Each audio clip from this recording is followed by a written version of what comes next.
Assalamualaikum warahmatullahi wabarakatuh. Perkenalkan, saya Asnita dengan NIM 602022021 Prodi Ekonomi Syariah Kelompok 3 Semester 4 Fakultas Ekonomi dan Bisnis Islam Institut Agama Islam Negeri Bone. Video ini saya buat untuk memenuhi tugas mata kuliah Ekonomi Mikro Islam yang dipandu oleh Bapak Dr. Syaparuddin SAG MSI. Penetapan harga dalam Islam. Penetapan harga dalam Islam adalah suatu hal yang penting dan harus memperhatikan keadilan ekonomi serta kemaslahatan manusia. Penetapan harga dalam Islam adalah suatu konsep yang berkaitan dengan keseimbangan permintaan dan penawaran serta keadilan ekonomi dengan mempertimbangkan kepentingan para pihak yang terlibat di pasar. Dalam Islam, penetapan harga menjadi suatu keharusan dengan alasan menegakkan kemaslahatan manusia dengan memerangi distorsi pasar atau memerangi mafsadah atau kerusakan yang terjadi di lapangan. Berikut adalah beberapa konsep dan mekanisme penetapan harga dalam Islam. Yang pertama, keseimbangan permintaan dan penawaran. Harga dalam Islam ditentukan oleh keseimbangan permintaan dan penawaran. Hal ini berarti bahwa harga akan naik jika permintaan lebih besar dari penawaran dan begitupun sebaliknya. Yang kedua, keadilan ekonomi. Penetapan harga harus memperhatikan keadilan ekonomi dengan mempertimbangkan kepentingan semua pihak yang terlibat di pasar. Yang ketiga, menghindari distorsi pasar. Penentuan harga menjadi suatu keharusan dengan alasan menegakkan kemaslahatan manusia dengan memerangi distorsi pasar yang terjadi di lapangan.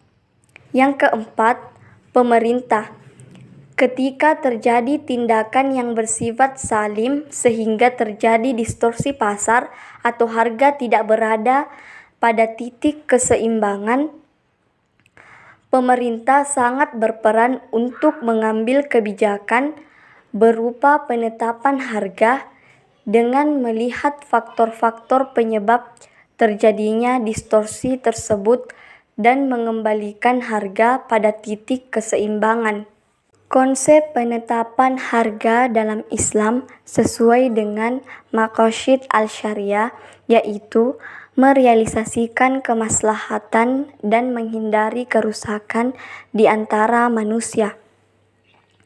Penentuan harga menjadi suatu keharusan dengan alasan untuk menegakkan kemaslahatan manusia dengan memerangi distorsi pasar yang terjadi. Dalam konsep Islam, yang paling prinsip adalah harga ditentukan oleh keseimbangan permintaan dan penawaran serta keadilan ekonomi dengan mempertimbangkan kepentingan para pihak yang terlibat di pasar. Harga dalam pandangan Islam pertama kali terlihat dalam hadis yang menceritakan bahwa ada sahabat Nabi yang mengusulkan kepada Nabi untuk menetapkan harga di pasar. Rasulullah SAW menolak tawaran itu dan mengatakan bahwa harga di pasar tidak boleh ditetapkan karena Allah lah Subhanahu wa ta'ala yang menentukannya. Sungguh menakjubkan teori Nabi tentang harga dan pasar. Kekaguman ini karena ucapan Nabi SAW itu mengandung pengertian bahwa harga pasar itu sesuai dengan kehendak Allah Subhanahu wa Ta'ala. Harga adalah suatu nilai tukar yang bisa disamakan dengan uang atau barang lain untuk memperoleh manfaat dari suatu barang atau jasa bagi seseorang atau kelompok pada waktu tertentu dan tempat tertentu. Istilah harga digunakan untuk memberikan nilai finansial pada suatu produk barang atau jasa. Kaitannya dengan Islam bahwa harga tersebut terbentuk secara alami, yakni terbentuk melalui permintaan dan penawaran dalam rangka untuk mewujudkan maslahah. Ketika harga-harga melonjak pada masa Rasulullah Shallallahu Alaihi Wasallam, para sahabat berkata, yang artinya, "Wahai Rasulullah, tentukanlah harga untuk kami." Rasulullah Shallallahu Alaihi Wasallam menjawab, "Sesungguhnya Allah lah yang menentukan harga, yang mencabut, yang membentangkan, dan yang memberi rezeki. Saya sungguh berharap dapat bertemu Allah dalam keadaan tidak seorang pun dari kalian yang menuntut kepadaku karena kezaliman dalam darah dan harta." Hadis tersebut menunjukkan bahwa penetapan harga dalam Islam berdasarkan sunnatullah adalah berjalan secara alami sesuai kondisi pasar tanpa penentuan dari kekuasaan manusia. Jika demikian adanya, maka penentuan harga yang menimbulkan ketidakseimbangan pada pasar berarti akan menimbulkan kerugian bagi pembeli ataupun penjual. Ini adalah suatu kezaliman, oleh karena itu harga harus sesuai dengan kekuatan penawaran dan permintaan di pasar. Artinya harga barang tidak boleh ditetapkan oleh pemerintah, karena ketentuan harga tergantung pada interaksi permintaan dan penawaran. Namun demikian, Islam masih memberikan peluang pada kondisi tertentu untuk melakukan intervensi harga bila para produsen atau penjual melakukan kecurangan yang menekan dan merugikan konsumen. Di masa Khulafaur Rasyidin, para khalifah pernah melakukan intervensi pasar, baik pada sisi suplai maupun demand. Intervensi pasar yang dilakukan pada masa Khulafaur Rasyidin, sisi suplai, yaitu mengatur jumlah barang yang ditawarkan seperti yang dilakukan oleh Umar bin Khattab ketika mengimpor gandum dari Mesir untuk mengendalikan harga gandum di Madinah. Sedangkan intervensi pasar dari sisi demand dilakukan dengan menanamkan sikap sederhana dan menjauhkan diri dari sifat konsumerisme. Selain itu, Ibnu Taimiyah juga memperkenalkan konsep harga yang adil dalam penetapan harga suatu barang atau jasa. Harga yang adil menurut Ibnu Taimiyah adalah nilai harga di mana orang-orang menjual barangnya dan diterima secara umum sebagai hal yang sepadan dengan barang yang dijual ataupun barang-barang yang sejenis lainnya di tempat dan waktu yang berbeda. Ada dua yang seringkali ditemukan tentang masalah harga tersebut menurut Ibnu Taimiyah, yakni kompensasi yang setara atau adil atau iwad al-mits dan harga yang setara atau adil atau saman al-mits. Kompensasi yang setara diukur dan ditaksir dengan hal-hal yang setara, dan itulah esensi dari keadilan atau nafs al-adl. Iwad al-mits adalah penggantian yang sama yang merupakan nilai harga sepadan dari sebuah benda menurut adat kebiasaan. Adapun saman al-mits adalah nilai harga di mana orang-orang menjual barangnya dapat diterima secara umum sebagai hal yang sepadan dengan barang yang dijual itu.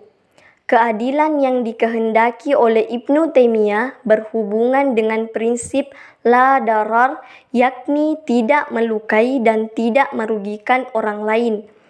Dengan berbuat adil, maka tidak akan terjadi kezaliman.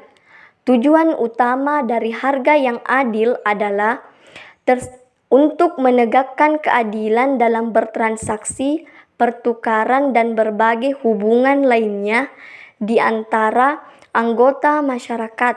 Konsep ini juga dimaksudkan sebagai panduan bagi para penguasa untuk melindungi masyarakat dari berbagai tindakan eksploitatif. Dengan kata lain, pada hakikatnya konsep ini akan lebih memudahkan bagi masyarakat dalam mempertemukan kewajiban moral dengan kewajiban finansial. Konsep harga adil Ibnu Taimiyah ini hanya terjadi pada pasar kompetitif. Tidak ada pengaturan yang mengganggu keseimbangan harga kecuali jika terjadi suatu usaha yang mengganggu terjadinya keseimbangan, yaitu kondisi di mana semua faktor produksi digunakan secara optimal dan tidak ada yang menganggur. Sebab harga pasar kompetitif merupakan kecenderungan yang wajar. Karena itu, Ibnu Taimiyah menentang adanya praktek monopoli terhadap kebutuhan-kebutuhan manusia. Jika ada sekelompok manusia yang melakukan monopoli, maka wajib bagi pemerintah untuk melakukan regulasi atau pengaturan terhadap harga. Berdasarkan penjelasan tersebut, maka dapat disimpulkan bahwa perilaku Muslim dalam menetapkan harga adalah perilaku pasar, yakni berdasarkan pada permintaan dan penawaran, selama tidak terjadi kecurangan dan dalam rangka untuk mewujudkan maslahah. Pada kondisi seperti ini, seorang Muslim tidak dapat memengaruhi harga karena harga yang terbentuk di pasar benar-benar merupakan hasil tarik-menarik antara permintaan dan penawaran. Harga yang terbentuk melalui pertemuan antara permintaan dan penawaran, yakni jumlah yang diminta sama dengan jumlah yang ditawarkan, selama tidak terjadi kecurangan dan mengandung maslahah atau manfaat fisik dan non-fisik, disebut dengan harga keseimbangan Muslim atau HKM. Dalam ekonomi Islam, penetapan harga haruslah adil dan tidak boleh terlalu tinggi, karena akan merugikan pembeli dan tidak mendapatkan ridho dari Allah Subhanahu wa Ta'ala.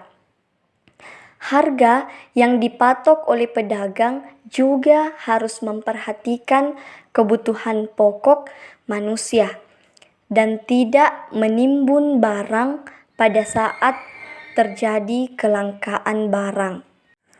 Jadi, dari semua penjelasan tersebut dapat diambil kesimpulan bahwa dalam ekonomi Islam, penetapan harga harus mempertimbangkan kepentingan semua pihak yang terlibat, termasuk produsen, konsumen, dan masyarakat secara keseluruhan. Harga yang adil dan seimbang akan menciptakan kesejahteraan bagi semua pihak. Sekian. Wassalamualaikum warahmatullahi wabarakatuh.